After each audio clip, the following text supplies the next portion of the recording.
Fala galera, tudo bom com vocês? A gente está aqui para mais uma aula de arte visual com a professora Leila e a gente está aqui no nosso método Oreo, ok? Então, na nossa aula de hoje, dedicada aí para vocês da terceira etapa do PAS UNB, nós vamos estar analisando a nossa obra Hidalgo Incendiário de José Clemente Orozco, ok? Essa obra, para quem não sabe, tá? Ela está localizada no Palácio do Governo, tá bom? Na cidade de Guadalajara, no México, ok? Então, essa obra gigantesca nossa aí tá localizada aí nesse palácio, ok? Então, para nós começarmos, vamos analisar o nosso movimento artístico. Você lembra qual é o movimento? Você já está olhando, analisando os elementos dessa obra para você fazer uma associação? Se você respondeu muralismo mexicano, você acertou, ok? Então, o que foi o muralismo, certo? O muralismo ele vai ser um movimento que ele vai surgir ali na primeira metade do século XX, certo? No México, claro. Por isso que a gente chama de muralismo mexicano, para ser mais específico, tá? E ele vai vir por conta da Revolução Mexicana, ok? Então, quando começa a Revolução Mexicana, lá por volta de 1910, ela ali vai impulsionar os nossos artistas, vai impulsionar o pensamento crítico da galera, e aí eles vão decidir fazer esse movimento artístico que vai ter um caráter extremamente crítico, ok? Bom, nós temos aí que o muralismo, ele tem como cerne do movimento, tá? Ele trazer uma valorização da cultura do seu país, tá? Então essa é a ideia central de todos os meus artistas aí dentro do muralismo, ok? Bom, agora, qual vanguarda vai influenciar esses nossos artistas, tá? Vai ter uma vanguarda principal que ela vai ser, vamos dizer assim, o coração do nosso muralismo, tá? Que vai ser o nosso expressionismo, tá? Nós já tivemos aí uma aula basicamente, né, vamos dizer assim, dedicada ao expressionismo quando a gente analisou Autorretrato como um Soldado de Kirchner, tá? Então aqui a gente vai fazer, vamos dizer assim, um brainstorm só para a gente recordar as principais características do expressionismo, certo? Então, o expressionismo ele vai surgir, né, na Alemanha, tá? No início de 1900, certo?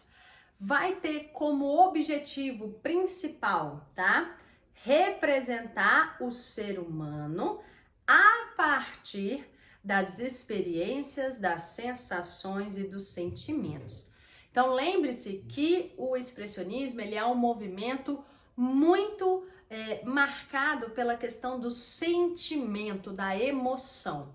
Por conta de eu estar nesse foco do sentimento e da emoção, a gente tem aí que, querendo ou não, tá? O nosso movimento ele vai ser bem subjetivo dentro do expressionismo, né? Ele vai ter uma certa individualidade, porque o meu sentimento vai ser diferente do sentimento do meu outro artista, mesmo que a gente esteja vendo a mesma imagem, mesmo que a gente esteja vivenciando o mesmo contexto, ok? E, né, por conta disso, a gente vai dizer que é também um movimento extremamente dramático. Então, percebam que essas ideias do expressionismo, elas vão influenciar muito forte, tá bom? Os nossos muralistas, ok? Agora você deve estar se perguntando, mas professora, será que não tem influência de outras vanguardas? Sim, alguns vão dizer que a gente tem uma influência também dentro ali do surrealismo, certo? Que também nós tratamos bastante lá na nossa análise da obra da Frida, Autorretrato, né, na fronteira do México com os Estados Unidos. A gente falou bastante lá do surrealismo. Então, os nossos artistas aqui, eles também vão trazer alguns elementos do surrealismo presentes ali na imagem. Porém, para vocês na prova, eles já cobraram muito mais forte a vinculação ao expressionismo, ok? Bom, vamos agora para a nossa técnica compositiva. Se você prestou atenção no começo do slide, eu escrevi lá, mas a prof de propósito não falou qual que era a técnica compositiva. Então, se você prestou atenção, você vai estar me respondendo, ok? A nossa pintura mural, obviamente, certo? Porque eu estou dentro do muralismo, mas essa obra, ela tá dentro de uma técnica específica dentro da pintura mural, certo? Então, aqui eu trouxe para vocês algumas imagens, tá?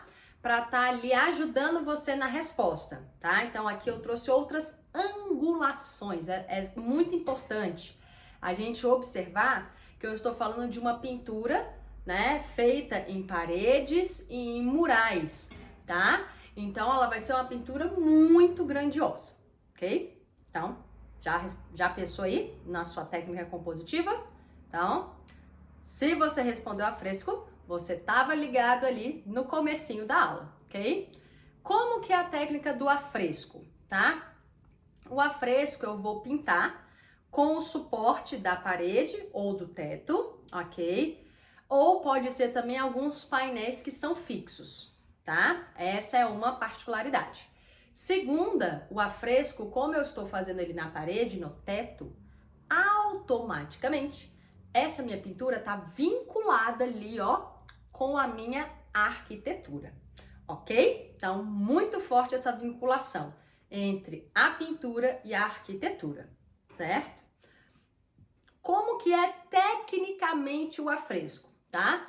Você tem que pintar quando a sua parede ela ainda está úmida, porque aí dessa maneira a sua tinta ela vai se fixar mais, tá? Nós temos aí, tradicionalmente, na nossa pintura a fresco, tá? Porque ela vai vir desde ali, né, vamos dizer assim, do Renascimento, você já tem forte ali, vigorado a técnica do afresco, tá? Mas, assim, tradicionalmente você faz ela com cal, com gesso ou quando a sua argamassa, ela vai estar úmida, ok? Então, a gente tem que trabalhar aí com esses materiais porque eles fixam melhor a sua pintura, tá? Qual é a diferença para uma pintura mural tradicional? A pintura mural tradicional, você vai simplesmente fazer a pintura direto na sua parede, ok? Então, você não precisa dessa necessidade dela estar úmida, tá? Primeira coisa. Segunda coisa, eu posso fazer pintura mural com grafite, por exemplo, né? Nós vamos estar falando de grafite em outra aula quando a gente analisar a obra lá do Acme, ok? Então, a gente tem outras maneiras de fazer pintura mural, tá? Uma delas é o afresco, ok? Bom, por conta desse afresco estar sendo feito na parede ou no teto, a gente tem uma proximidade muito grande da nossa obra com o público, porque ele está num ambiente arquitetônico, né? Pensa aí você, né? Quem é que nunca ouviu falar, né, gente, da pintura de Michelangelo no teto da Capela Sistina, certo? Todo mundo sabe desse afresco, né? Todo mundo conhece, todo mundo quer ir lá visitar, todo mundo quer entrar na capela só para ver a pintura. Então você tem essa vinculação muito forte, tá? Aqui não vai ser diferente. Observação. Ela é uma obra que ela tá dentro de um palácio, né? O Palácio do Governo. Então a gente tem aí horários específicos para visitações, tá bom? O interessante é você pensar que essa obra, ela está aí até hoje, ok? Então, assim, muito importante você pensar que essa imagem aí, ó, que essa pintura, desse jeito que tá aí, ó, tá lá até hoje. Por que que isso é importante? Por conta do teor histórico da obra que a gente vai estar comentando, tá? E eles não apagaram a obra, tá? Ou seja, a obra ela existe até hoje, né? A gente vai comentar mais pra frente de uma obra que ela não existe mais, que a galera destruiu a obra, ok? Então, a gente tem aí que essa obra tá aí até hoje. Interessante também você pensar o seguinte, como ela é uma pintura feita na parede e no teto, tá? A pintura do afresco, ela tem um caráter efêmero. O que quer dizer a palavra efêmero, tá? É algo que é passageiro, certo? É algo que ele é finito, é algo que acaba, ok? Então, essa obra, ela tem essa probabilidade, eles podem simplesmente ir lá pegar e pintar tudo, ok? Neste momento, ela ainda existe, então ela ainda não é efêmera, ok? Ela se torna efêmera se ela deixasse de existir, ok? Beleza? Vamos fazer um paralelo com vocês com outra disciplina artística? Vamos lá para o teatro, certo? Então, se você for lá para o teatro, vocês têm lá que a peça teatral, né, vamos dizer assim, um fenômeno cênico, ele é efêmero, né? O teatro, ele só existe naquele instante, naquele momento. A gravação do teatro já deixa de ser teatro, ok? Então, fazendo aí esses paralelos, ok? Bom, nosso contexto, a obra ela é de 1935, então a gente está nesse período ali entre guerras, mas já ali, né, vamos dizer assim, praticamente entrando ali na sua Segunda Guerra Mundial, ok? Então já tá ali coçando, né, tá ali, ó, muito próximo da sua Segunda Guerra, ok?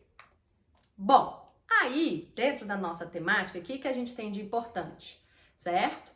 A gente tem que é muito forte a nossa crítica, né, política, a nossa crítica social, tá? A gente tem muitos elementos interessantes na nossa obra. Tem dois que eu dou destaque aqui para você nesse momento, tá? Que é no desenho da parede do lado direito, ok? Da nossa imagem para quem tá subindo, certo? Então, nessa pintura desse lado, nós temos aí o símbolo, né?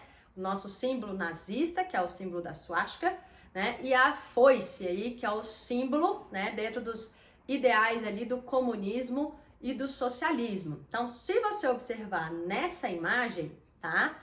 Você tem ali, né? Um dos personagens, ele tá com esse emblema do nazismo no seu braço, com uma bandana, igual eles fazem lá no exército, né, na parte militarizada, e você tem do outro lado a foice chegando, né? Então ela é uma imagem que ela tá mostrando para você justamente, né, esse, vamos dizer assim, esse confronto ali, tá bom? Dessas duas correntes, desses dois pensamentos, dessas duas maneiras diferentes de você estruturar um governo, ok? Vou parar por aqui, não vou me aprofundar, senão a gente vai entrar numa aula de história, tá? E aqui o nosso foco é trabalhar ali com os nossos elementos artísticos, tá? Mas a dica aí para vocês é cola lá, estuda esse comecinho da Segunda Guerra Mundial, os elementos que levaram, né, para surgir essa Segunda Guerra, né? E onde ali, né, o México, vamos dizer assim, se localiza nesse meio desse conflito, ok? É isso que você precisa saber em termos ali históricos, tá? Então saibam que essa obra, com certeza, se eles cobrarem essa obra, a banca vai estar fazendo essa vinculação com a história, ok?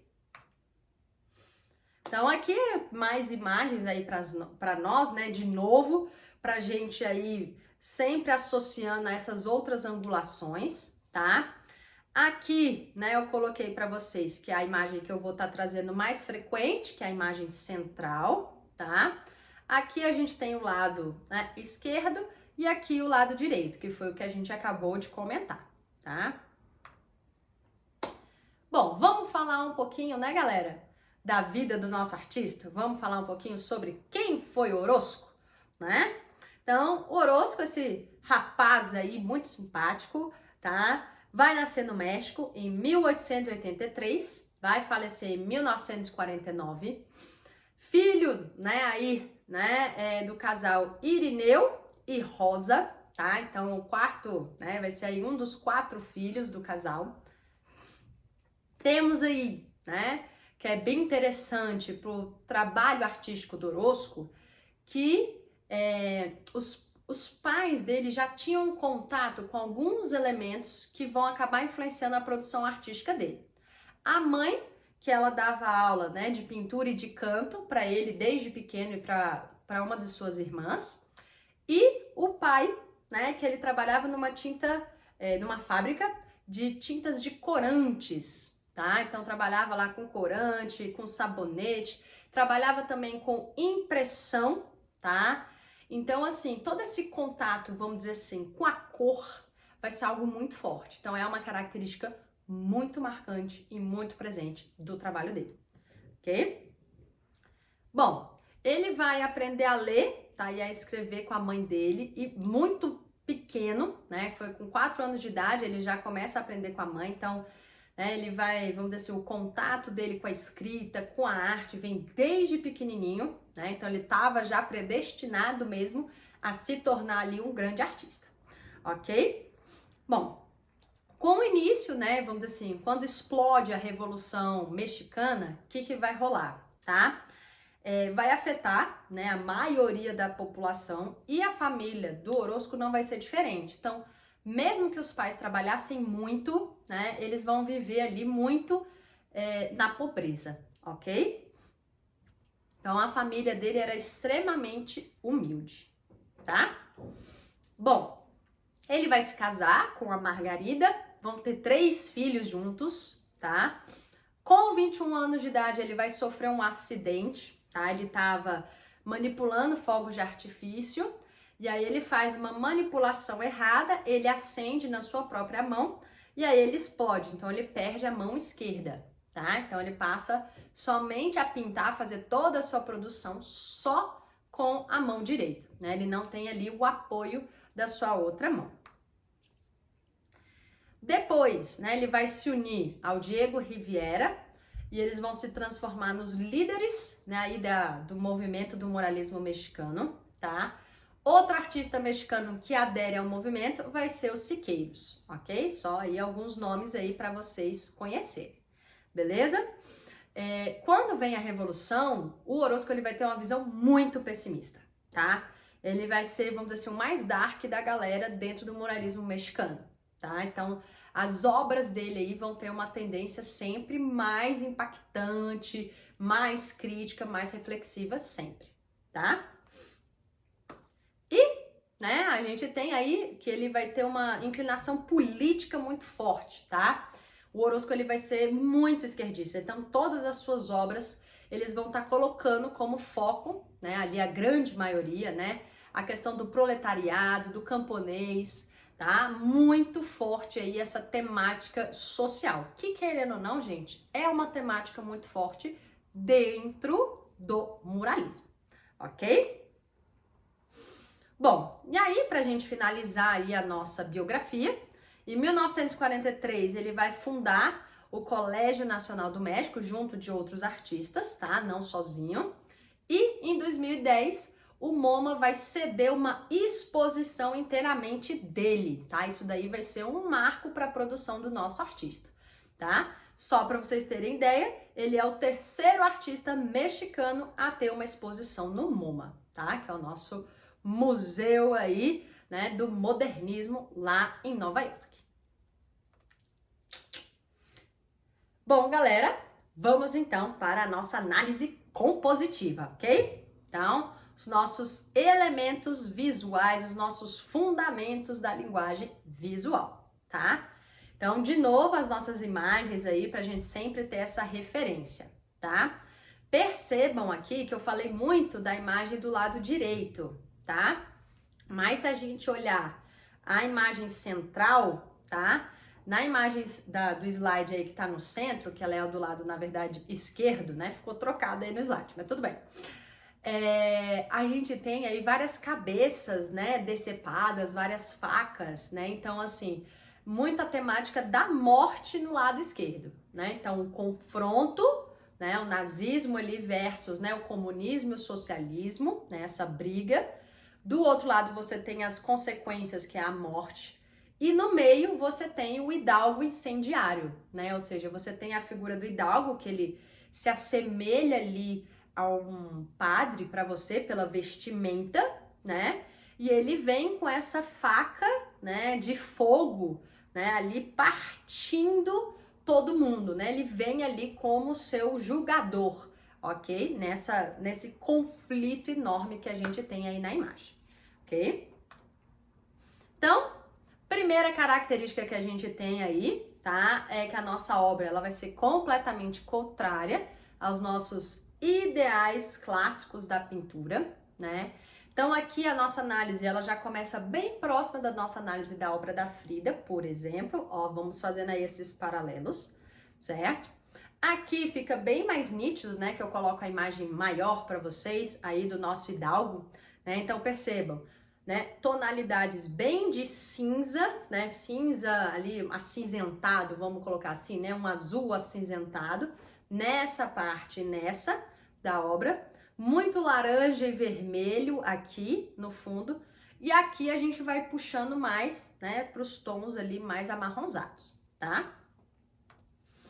Bom, a gente tem que ela é uma obra que ela vai ser considerada grotesca, tá? O que que é isso? Grotesco, né? Ele vai ser o contrário do belo, tá bom?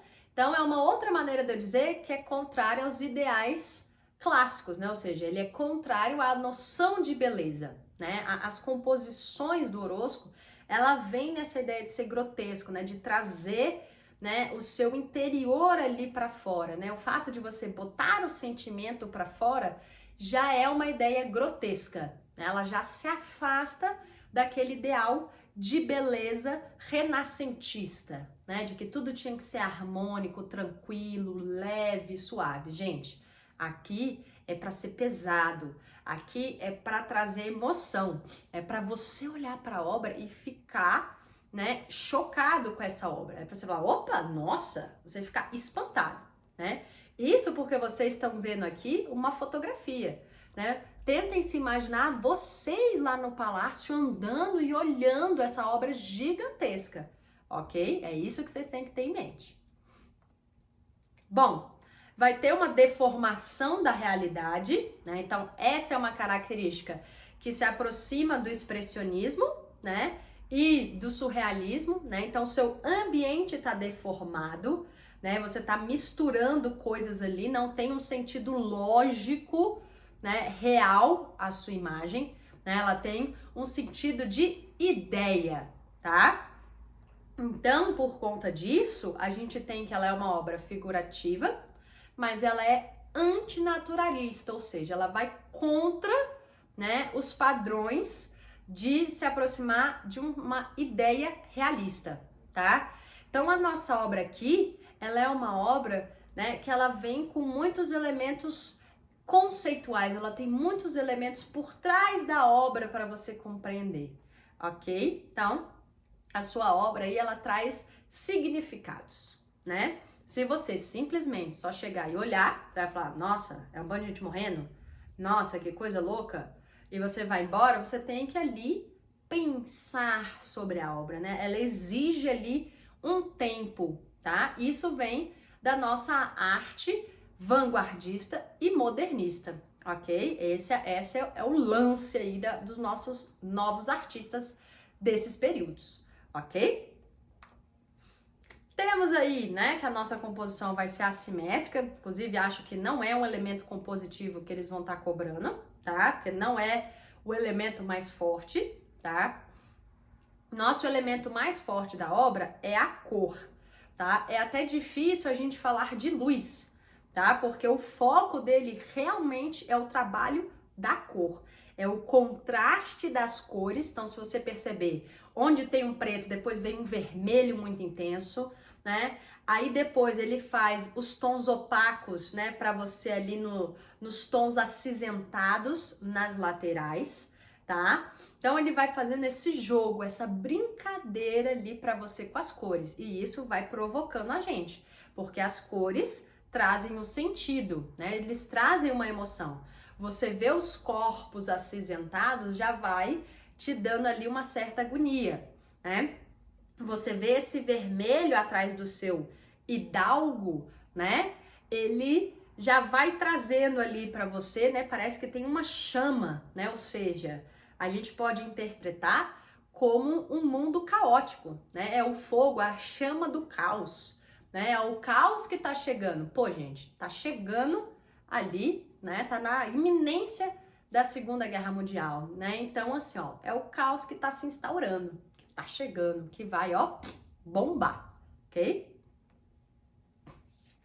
E nós temos aí, né, em relação ao traço, tá? A pincelada que ele utiliza, ela também é contrastante, é igual às cores, tá? Então ele vai trabalhar para você com pinceladas definidas nas pessoas, então nos corpos humanos tá muito bem definido o traçado, mas quando você vai pro fundo, ele não liga em fazer paisagem, né? Ele não tem essa preocupação, tá? Então ele só faz um jogo de cores e pinceladas ali, né? Vamos dizer assim, ligeiras, né? Soltas ali para você, ok? Então ele também trabalha com esse contraste. Então, contraste de pincelada e o contraste de cores muito forte, ok? Bom, é uma pintura extremamente dramática, né, gente? Isso eu acho que já estava ali conectado quando a gente falou que tem uma influência expressionista, tá? Então ela é uma obra extremamente dramática, ela quer provocar muito sentimento, né? E é por isso que ela é grotesca, tá? Lembrem que essas palavras, elas vão uma associando ali as outras, ok? E, né, aqui uma outra angulação da imagem aí para vocês, tá? Que é bem, eu acho ali extremamente interessante. E queria falar para vocês o seguinte, quando a gente está falando de pintura mural, quando a gente está falando de afresco, de uma obra que ela é feita no edifício arquitetônico, a UNB, né, ou seja, a banca, ela pode associar também essa obra a ser classificada como uma intervenção urbana, tá bom? O que é uma intervenção urbana? O próprio nome já está dizendo. É uma obra que você vai fazer de acessibilidade para o público, que a gente já falou disso, tá? Então, é um termo que a banca ela pode estar trazendo para você. A obra do Hidalgo Incendiário traz elementos de uma intervenção urbana? Sim, ela está num espaço público, ela tem um acesso, tá? E o objetivo dela é romper com o seu cotidiano. Então você tá andando no palácio e fala, opa, tem uma obra de arte, vou parar para ver, ok? Espero que tenham gostado aí da nossa aula, tá? Aqui tem o nosso resumo aí com essas principais características da análise da nossa obra. Nós ficamos por aqui, tá bom? Aguardo vocês aí nos nossos próximos vídeos. Não deixem de seguir a gente no YouTube, lá no Instagram. Lembre, @método Orion, com 2 Os, ok? E siga também os nossos professores aí, a Liege, de música, a Dani, de literatura e o Veiga, de arte cênica, tá bom? Beijo grande para vocês e tchau, tchau!